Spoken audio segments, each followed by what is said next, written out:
ఒక్కసారి పీసీఓఎస్ వస్తే తగ్గిపోవడం అనేది ఏమి ఉండదండి, మనం కంట్రోల్ చేసుకోవాలి.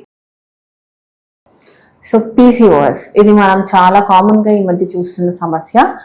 వెరీ యంగ్ ఏజ్, అంటే మనము ఒక 20 years వాళ్ళు వచ్చినా ఈ ప్రాబ్లం చూస్తున్నాము, 30 years లో ప్రాబ్లం చూస్తున్నాము. ఇంకొకటి చాలా మంది ఏమనుకుంటారంటే, ఓకే నేను 3 months contraceptive pills, OC pills వాడేశాను, పీరియడ్స్ రెగ్యులర్గా వచ్చేస్తున్నాయి, సో నాకు పీసీఓఎస్ తగ్గిపోయింది.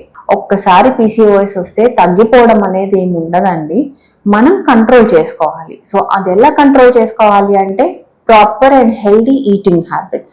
మనం తీసుకునే ఆహారంలో మన బాడీకి తగ్గట్టుగా మనం ఎక్కువ ప్రోటీన్ నుండి కార్బోహైడ్రేట్స్ అవి తగ్గించుకొని ఇన్ఫ్లమేషన్ లేకుండా మనకి హెల్ప్ అయ్యే ఫుడ్ని తీసుకోవాలి. సో మనం ఇప్పుడు చాలా ఫుడ్ డైట్స్ వింటున్నాము, దానిలో ఏంటి అంటే ఎక్కువ రైస్ తీసుకోవద్దు, కార్బోహైడ్రేట్స్ తీసుకోవద్దు, కాంప్లెక్స్ కార్బోహైడ్రేట్స్, ఇవన్నీ వినటానికి చాలా కాంప్లికేటెడ్గా అనిపిస్తాయి. సో సింపుల్గా ఉండాలి అంటే మార్నింగ్ మనం ఎగ్స్ తీసుకోవచ్చు, మధ్యలో కావాలంటే కొంచెం రాగి జావలాగా, దాంతోపాటు పెసరట్లు కానీ, గోధుమ రవ్వ ఉప్మా కానీ, జొన్న రొట్టెలు కానీ, ఇవన్నీ మనకి పాతకాలంలో మన పెద్దవాళ్ళందరూ తీసుకున్నవి.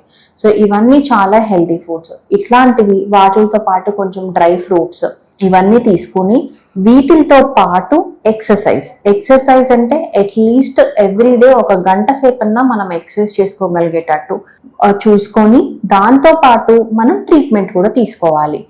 ఒకసారి ఇప్పుడు పీరియడ్స్ వస్తున్నాయిలే అంటే నాకేం ప్రాబ్లం లేదు అలా అని కాదండి, బట్ ఇవన్నీ ఫాలో అవుతా ప్రాపర్గా పీసీఓఎస్ ట్రీట్మెంట్ తీసుకుంటే ప్రెగ్నెన్సీ ఛాన్సెస్ మనకి బాగా ఉంటాయి.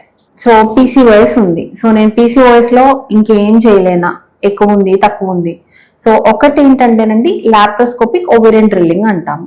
సో అంటే ఏం చేస్తాం, దానిలో మనం లాప్రోస్కోపీ ద్వారా ఓవరీ దగ్గరికి వెళ్ళి చిన్నగా హోల్స్ లాగా డ్రిల్ చేస్తాము. అది మన ఓవరీ సైజుని బట్టి ఎన్ని దగ్గర డ్రిల్ చేస్తాం అనేది చూస్తాము.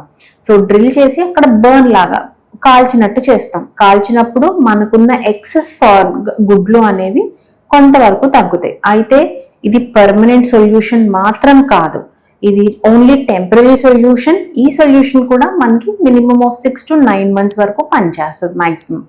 అంతకు మించి లాంగ్ టర్మ్ గా ఇది పనిచేయదు. సో మనం లాప్రోస్కోపిక్ ఓవేరియన్ డ్రిల్లింగ్ చేసుకున్నాక ఎంత త్వరగా వీలైతే అంత త్వరగా ప్రెగ్నెన్సీ ప్లాన్ చేసుకుంటే ప్రెగ్నెన్సీకి వచ్చే అవకాశాలు కూడా ఎక్కువగా ఉంటాయి. Thank you.